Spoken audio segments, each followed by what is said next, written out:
وہ معذرت کا، بہانے کا اور حیلے کا موقع کھو چکا ہے۔ اللہ تبارک و تعالیٰ نے 60 سال کی عمر دی ہے، لہٰذا عزیزوں اور ساتھیوں، اگر اتنی مہلت مل جائے اللہ تبارک و تعالیٰ کے سامنے، اتنی مہلت اللہ تبارک و تعالیٰ ہمیں دے دے، تو کل اللہ کے سامنے 60 سال والے، 50 سال والے، 70 سال والے کس بات کو لے کر کے اس چیز کا عذر کریں گے کہ اللہ، اے کاش کہ ہمیں اور وقت ملا ہوتا، اے کاش کہ ہمیں اور زندگی ملی ہوتی، اے کاش کہ ہمیں اور مہلت ملی ہوتی۔ ربنا ابصرنا وسمعنا فرجعنا نعمل صالحا انا موقنون، کہنے کا جب وقت آئے گا تو اللہ تبارک و تعالیٰ یہ کہے گا کہ اے بندے، میں نے تجھے 60 سال دیا تھا، اس مدت میں اپنے آپ کو تو نے کیوں نہیں بنایا سنوارا اور اپنی اصلاح کیوں نہیں کی؟ اور آخری بات، شہنشاہ اعظم کے روبرو کل جب ہم کھڑے ہوں گے تو اس وقت ہم کیا جواب دیں گے؟ اللہ کے رسول صلی اللہ علیہ وسلم ارشاد فرماتے ہیں، غور کیجئے، بڑی اہم چیزیں ہیں، جب تک ان کے بارے میں ہم اللہ تبارک و تعالیٰ کو جواب نہیں دے دیں گے، اس وقت تک کسی بندے کا قدم اللہ تبارک و تعالیٰ کے سامنے سے نہیں ہٹ سکتا۔ ان کل من فی السماوات والارض الا آتی الرحمن عبدا، سب کے سب کو اللہ کے سامنے بندہ بن کر کے، غلام بن کر کے حاضر ہونا ہے۔ اللہ کے رسول صلی اللہ علیہ وسلم ارشاد فرماتے ہیں، عن عدی بن ابی حاتم قال قال النبی صلی اللہ علیہ وسلم ما منکم من احد الا سیکلمہ اللہ یوم القیامہ، کوئی بھی ایسا شخص ایسا نہیں ہے جس سے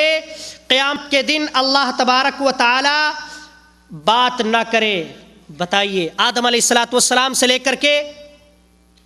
آخری وقت تک پیدا ہونے والے انسان تک کوئی ایسا بھی شخص نہیں ہے جس سے اللہ تبارک و تعالی روبرو گفتگو نہ کرے۔ وَلَيْسَ بَيْنَهُ وَبَيْنَهُ ترجمان، اللہ اور اس کے بندے کے درمیان کوئی ٹرانسلیٹر، کوئی ترجمہ کرنے والا نہیں ہوگا۔ اب ایسی حالت میں ہم سوچیں اور غور کریں کہ اللہ کے روبرو ہیں، جس کے غضب کا اور غصے کا یہ عالم ہوگا کہ اس دن جس قدر اللہ غصہ ہوگا، نہ اس سے پہلے اس طرح غصہ ہوا ہوگا اور نہ اس سے پہلے غصہ ہوگا۔ 4 چیزوں کے بارے میں سوال، کیا اللہ تبارک و تعالیٰ، میں اگلی حدیث پڑھ رہا تھا کہ اس وقت تک بندے کا قدم اللہ تبارک و تعالیٰ کے سامنے سے نہیں ہٹے گا جب تک کہ 4 چیزوں کے بارے میں سوال نہ کیا جائے اور 4 چیزوں کے بارے میں وہ جواب دے نہ لے۔ ایک چیز کیا ہے؟ ان عمرہ فیما افناہ، عمر کے بارے میں پوچھا جائے گا، سوال کیا جائے گا کہ عمر کیوں کس چیز میں فنا کر دیا، یا اوقات ان گھڑیوں کو کس چیز میں فنا کر دیا، ضائع کر دیا، پوچھا جائے گا کہاں لگایا اس کو۔ وعن علمہ فیما عمل، اور علم کے بارے میں سوال کیا جائے گا کہ علم جو دیا تھا ہم نے، یہ جو اللہ کے بندے علم سکھایا کرتے تھے، پڑھایا کرتے تھے، سنایا کرتے تھے، قرآن و حدیث کی باتیں بتایا کرتے تھے، جو تم نے سنا تھا، عقیدہ توحید کی بات، اتباع سنت کی باتیں جو تمہیں معلوم تھی، ان پر کتنا عمل کیا۔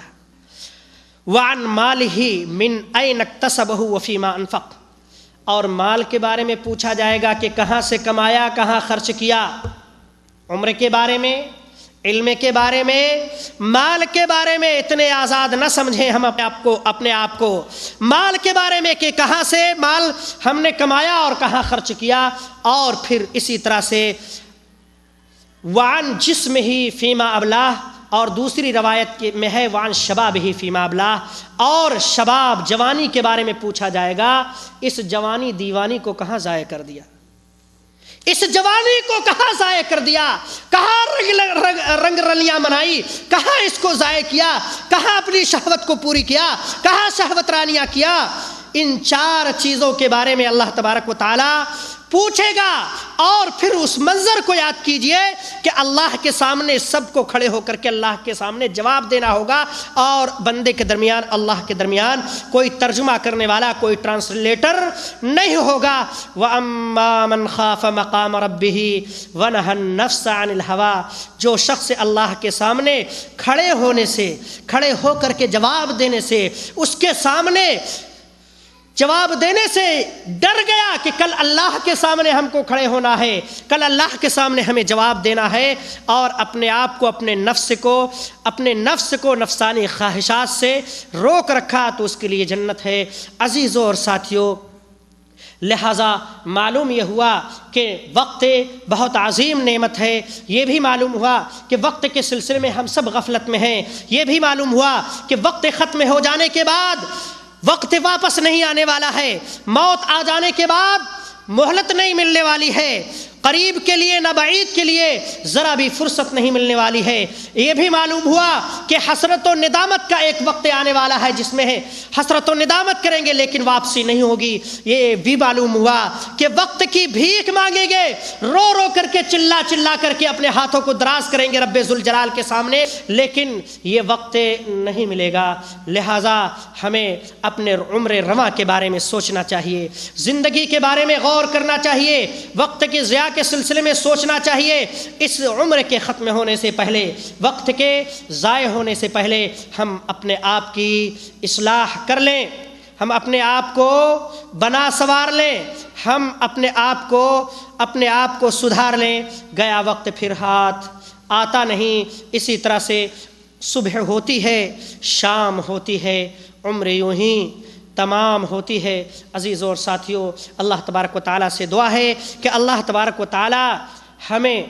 وقت کی قدر کرنے کی توفیق عطا فرمائے، اللہ ہمیں وقت کی اہمیت جاننے کی توفیق عطا فرمائے، اللہ ہمارے وقت میں تو برکت عطا فرما، اللہ ہمیں وقت کو اپنی عبادت میں، اپنے ذکر میں، اپنے فکر میں لگانے کی توفیق عطا فرما، اللہ ہمیں وقت کے صحیح استعمال کرنے کا طریقہ سکھا دے۔ اللہ تو ہمیں جو تو نے عمر دی ہے اس نعمت کو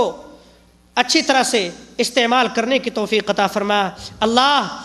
ہمیں ان تمام گھڑیوں سے محفوظ رکھ